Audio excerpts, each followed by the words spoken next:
नमस्कारः। अस्मिन् समूहे भवतां सर्वेषां सर्वासां वा स्वागतम्। अहम् उपस्थोऽस्मि सुभाषितेन सह विदेशेषु धनं विद्या व्यसनेषु धनं मति परलोके धनं धर्म शीलं सर्वत्र वै धनम। विदेशेषु धनम विद्या यानी अपने से बाहर। विदेश तो हम समझ गए ना, विदेश क्या होता है, देश के बाहर विदेश। तो अपने घर से भी बाहर हैं अगर, तो हमारे लिए क्या हो जाएगा, विदेश। तो विदेशेषु धनम विद्या, हमारा वहां धन क्या है विदेश में, विद्या। अगर हमारे पास ज्ञान नहीं है, विद्या नहीं है, तब वहां भटक जाएंगे, ठीक है, और कुछ नहीं कर पाएंगे। अगर हमारा विद्या है और अगर हमारा धन नष्ट भी हो गया या नहीं है, तो भी हम वहां पर अपनी विद्या के कारण रह सकते हैं। तो हमारा धन क्या है, विद्या। कहाँ, विदेश में, अपने घर से बाहर। दूसरा है व्यसनेषु धनम मति। तो व्यसन इत्युक्ते व्यसन विपत्ति। तो विपत्तियों में क्या हमारा धन है, मति। मति इत्युक्ते बुद्धि। तो जिस समय आपत्ति काल आती, उस समय क्या होता है, अगर हमारी बुद्धि ने काम नहीं किया तो कई लोग आत्महत्या कर लेते हैं, गलत कदम उठा लेते हैं। तो उस समय हमारा क्या धन है, बुद्धि, है ना। व्यसनेषु धनम मति परलोके, जब इस लोक से चले गए तो परलोक में क्या हमारा धन है, हमने जो यहाँ जो भी कुछ धर्म कर्म किया है वो हमारा वहां क्या हो जाएगा, धन। वहां हम पैसा नहीं ले जा सकते, लेकिन हमारे अच्छे कार्य वही हमारे वहां धन के रूप में माना जाएगा। भाई क्या कमा के आया तो, ठीक है। शीलम सर्वत्र वै धनम, और शील, चरित्र, स्वभाव, ये क्या है, ये सब जगह हमारे धन के रूप में काम आने वाला है। तो सबसे मेन क्या हुआ, चरित्र। शीलम स्वभाव, चरित्रम, है ना। सर्वत्र वै धनम, ये हर जगह धन है हमारा, ठीक है। तो कल हमने कुछ समास के बारे में चर्चा की थी, अव्ययी भाव, ठीक है। अव्ययी भाव में बताया था प्रायेण या प्रायः, अधिकतर।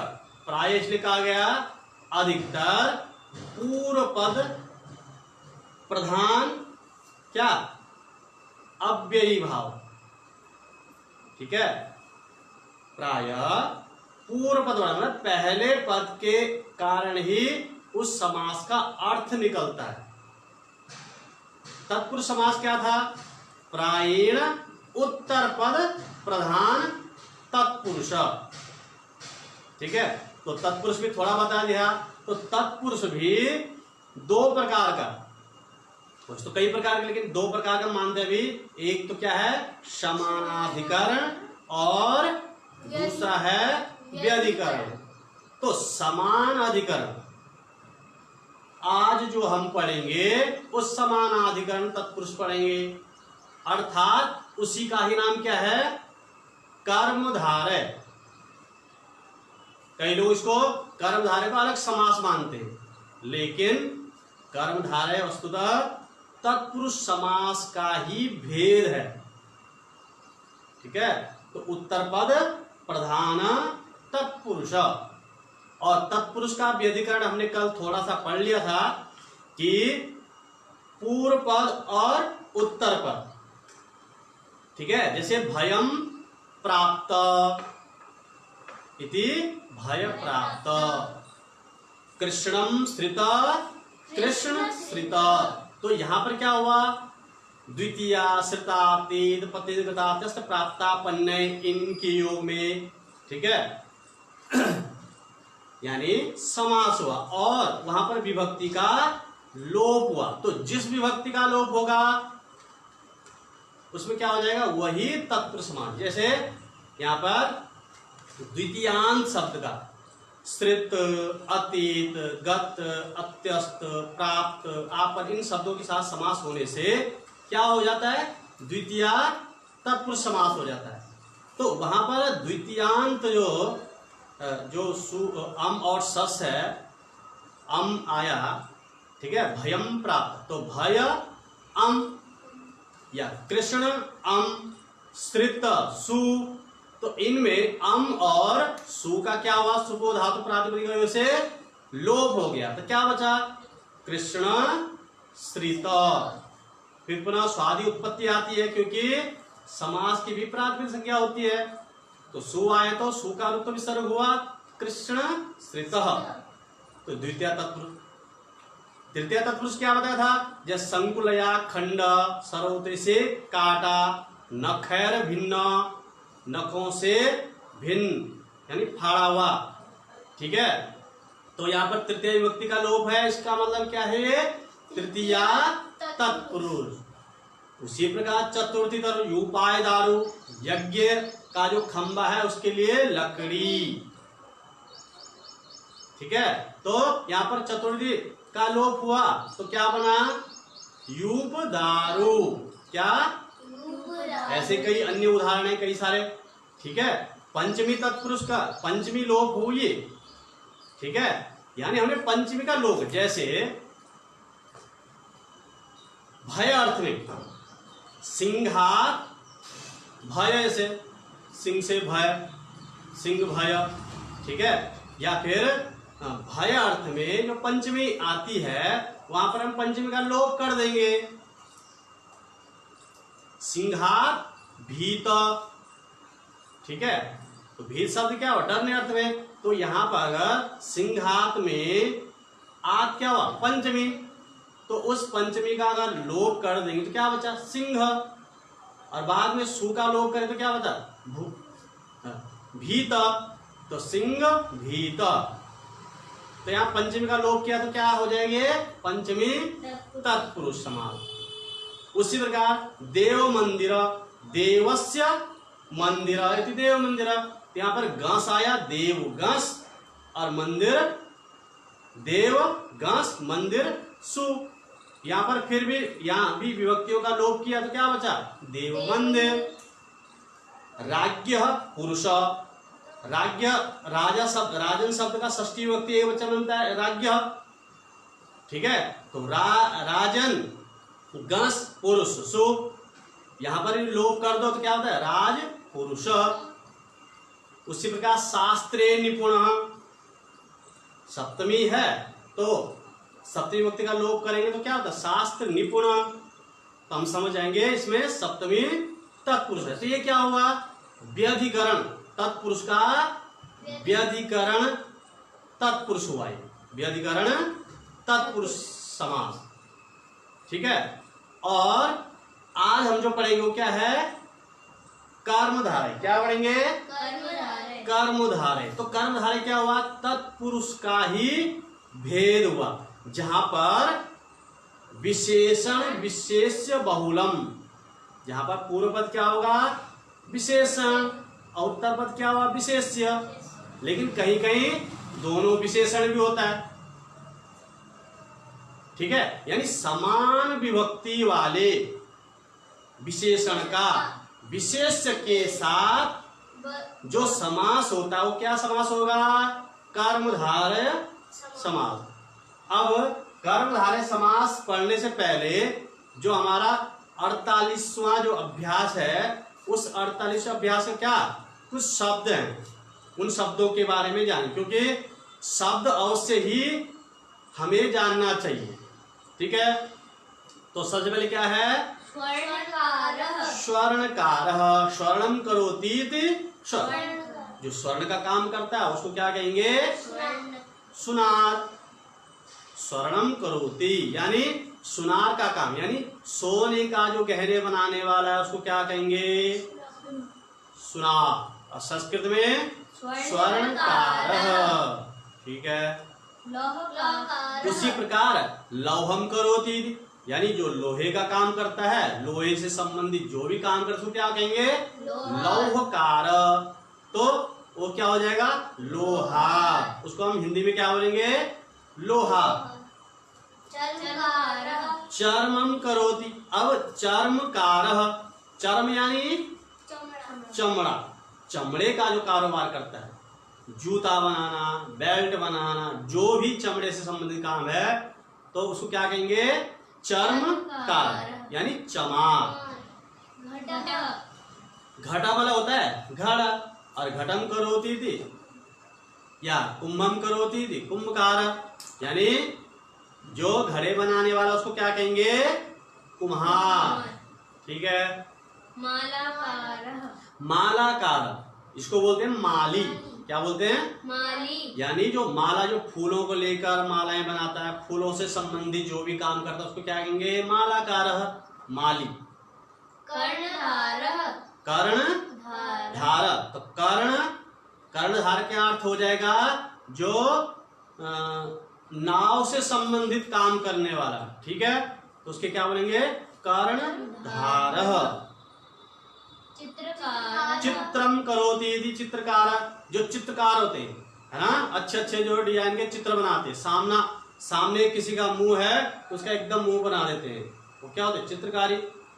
तो चित्रकारः। तैलिकः, क्या? तैलिकः, जो तेल का काम करने वाला हो तैलिक हो जाएगा। महत्तर, तो महत्तर क्या होता है? मेहतर, यानी जो सफाई कर्मचारी बोल सकते हैं उसको, जो शौचालय टॉयलेट साफ करने वाला। ठीक है, तो मेहतर यानी भंगी भी बोल सकते हैं। ठीक है। रजकः, तो रजक क्या होता है? जो वस्त्रों को धोने वाला, बहुत सारे वस्त्रों को जो धुलते हैं, इनका काम ही वस्त्र धुलाई होता है, तो उसको क्या बोलेंगे? धोबी। तंतुवाय, क्या? तंतुवाय, तंतुओं के द्वारा जो काम करने वाला। तो तंतु क्या होता है? तंतु कीड़ा ही होता है, और जैसे रेशमी कीड़ा ऐसे ना, तो उनसे जो तंतु एक एक जो वस्त्र बनाने वाला, मतलब तंतुओं से क्या बनता है? वस्त्र, एक एक धागों से बनने वाला। तो क्या होता है? कपड़े का कारोबार करने वाला तंतुवाय।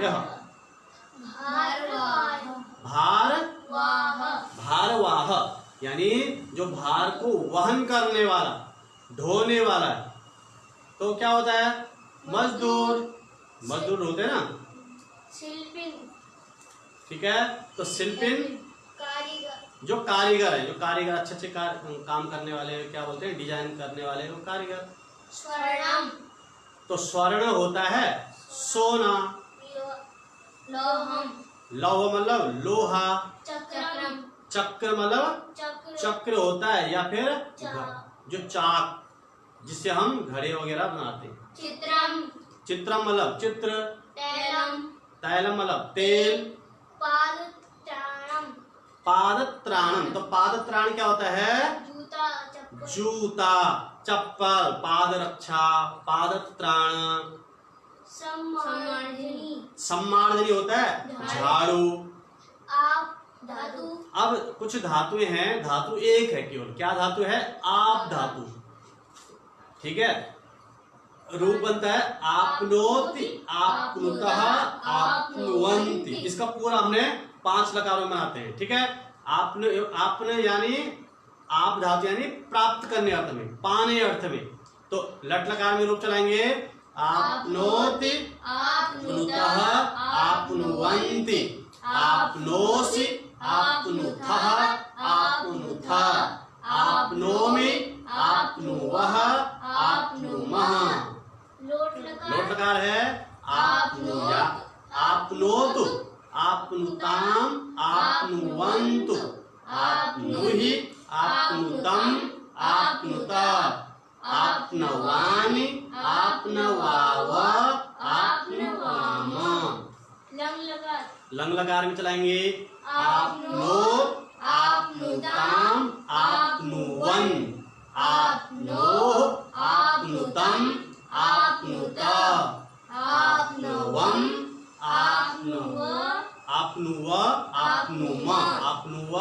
आपनुम। विधिलिंग है आपनुयात, आपनुयाताम, आपनुयुः, आपनुयाः, आपनुयातम, आपनुयात, आपनुयाम, आपनुयाव, आपनुयाम।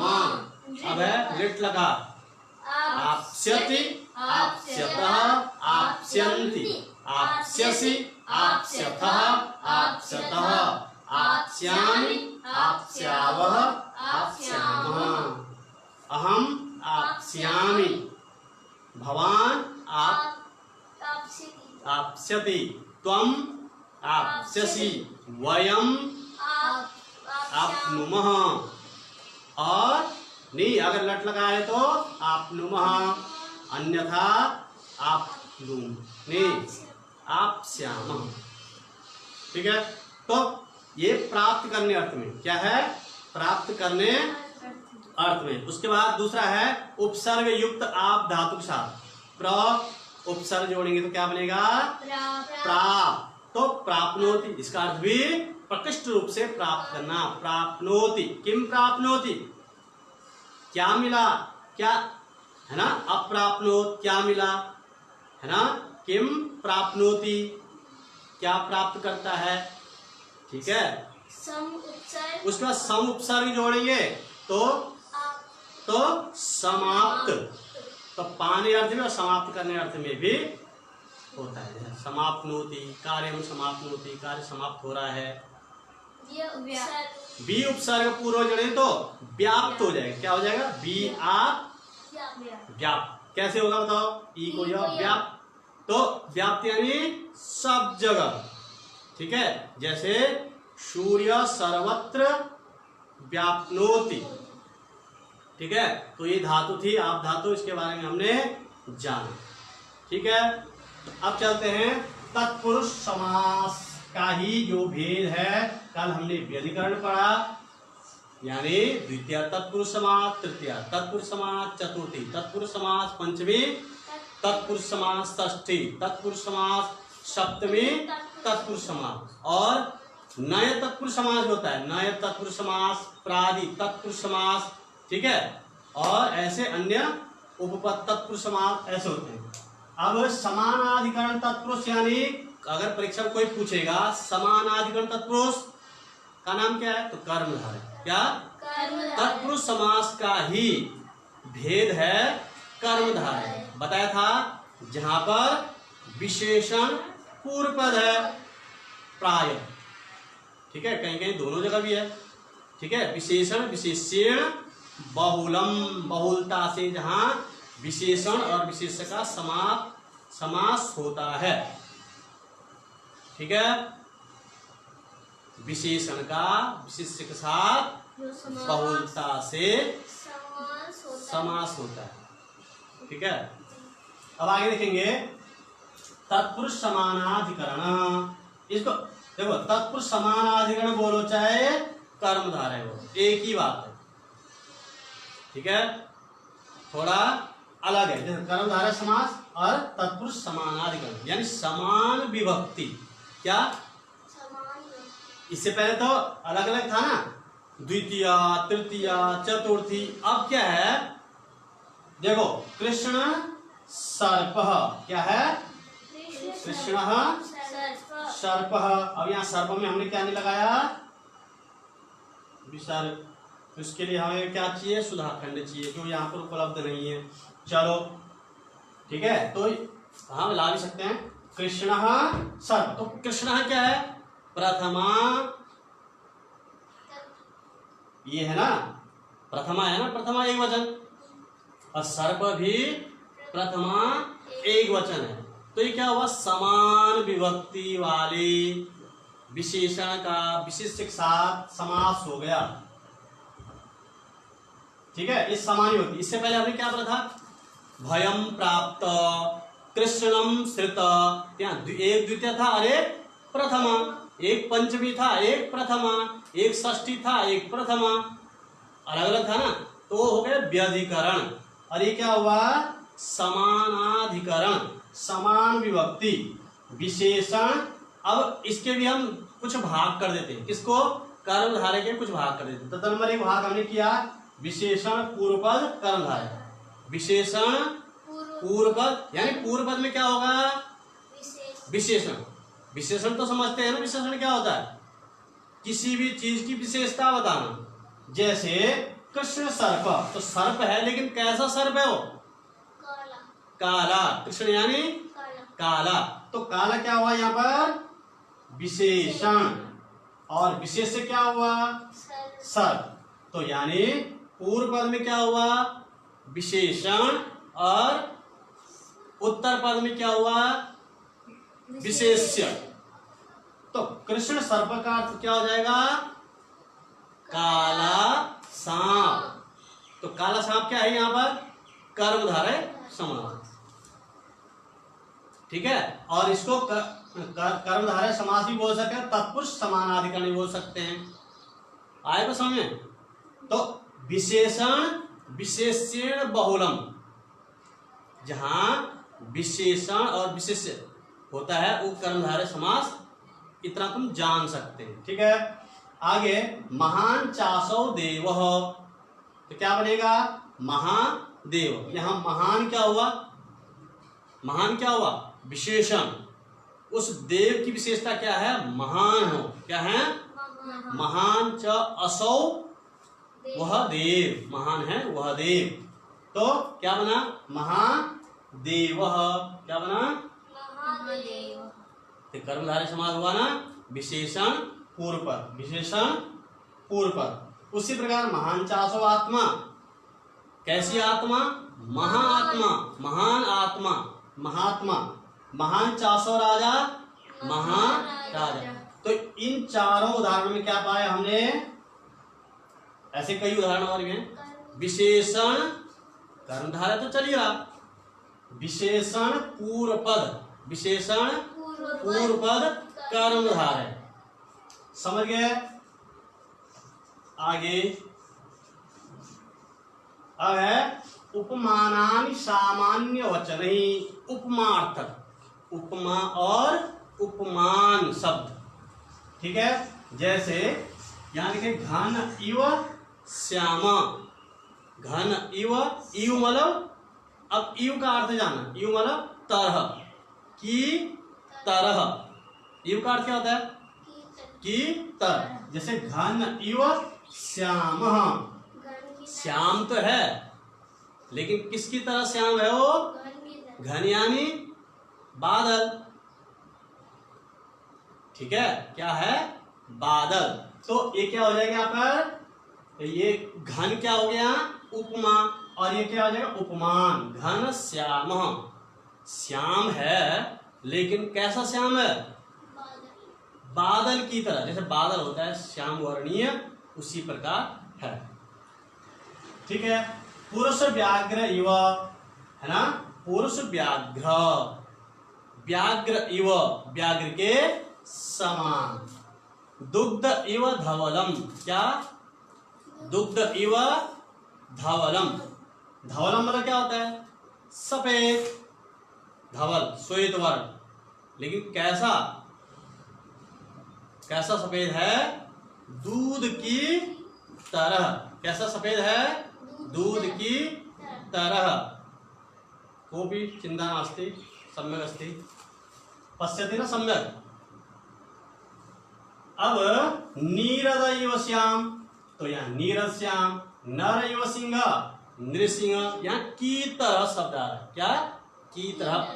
जहां पर पहला शब्द क्या, उपमा और उपमान, ते भी कर्मधारय समास हुआ। अब है रूपक कर्मधारय। ठीक है, यानी उसी के रूप का, यानी जैसे एव मतलब, जैसे इव मतलब की तरह, इव का अर्थ क्या हुआ, की तरह। तो एव मतलब ही। जैसे शोक एव अग्नि, अग्नि कैसी है, शोक, शोक करने वाली।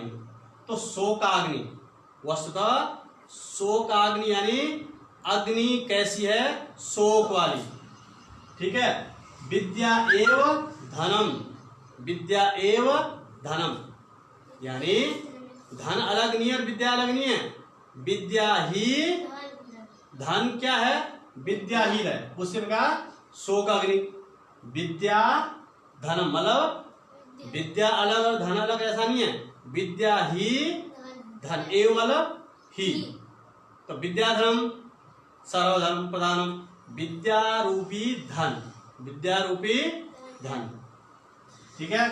मुख एव कलम कमलम, मुखम एव कमलम, मुख कैसा है, मुख अलग है और कमल अलग है ऐसा नहीं है। ठीक है, यानी उसका मुख ही कमल है, कमल की मां। ठीक है, मुखमेव कमलम, मुख कमलम। ऐसे कई अन्य उदाहरण, चंद्र एव मुखम, चंद्र मुखम। ठीक है।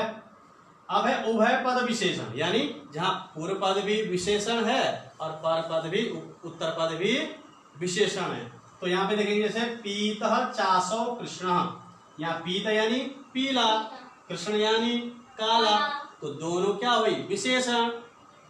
कोई विशेषण तो नहीं, किसकी विशेषता बता रहा हो, किसी की नहीं, दोनों ही विशेषता है। तो पीत कृष्ण, पीला और काला, तो पूर्व पद भी विशेषण और उत्तर पद भी।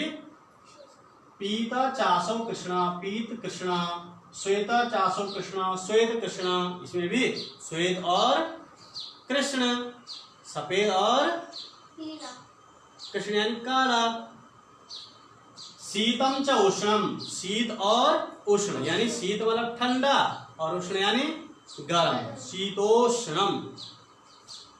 आगे रक्तश्च पीतश्च, यानी रक्त यानी लाल और पीत यानी पीला, रक्त और यानी लाल और पीला। अब आगे कुछ और है, सु अर्थ में, सु यानी सुंदर अर्थ में, कु अर्थ में, कु खराब अर्थ में। तो सु अर्थ में लेंगे सुंदर पुरुषः, तो सुपुरुष।